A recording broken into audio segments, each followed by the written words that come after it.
So Frank, you hear a lot of different stories about all these mob families, New York, Chicago, all these different outfits. What was the biggest difference culturally with Chicago mob family versus the ones in New York? I don't know how to answer that question, to be truthful with you. We're a bunch of Italian people, if that's what you're looking for. And we stuck together. We had values, principles we lived by, and we had one boss. We didn't answer directly to the boss. We had several underbosses that we answered to. He was far in the distance, but we knew where the messages were coming from.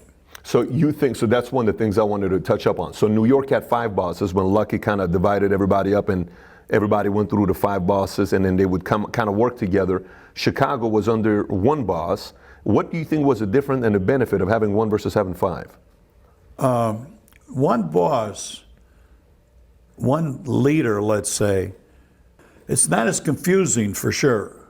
When you got 5 different families out there, like New York had, you run into problems. Everybody's got different things, different territories. In Chicago, there's one boss. You knew what he wanted.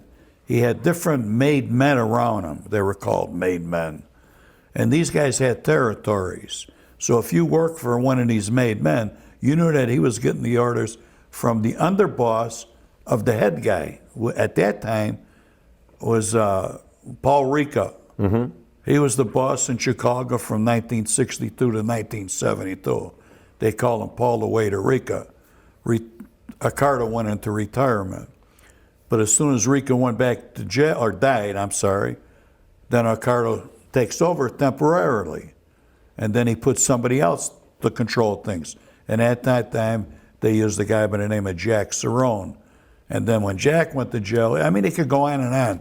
Then they used Joey Aiuppa, another boss. And Joey Aiuppa goes all the way back to Al Capone. Isn't Joey also the one that ended up putting the hit on Spilotro because he was too concerned about what's taking place here in Chicago, here in Vegas?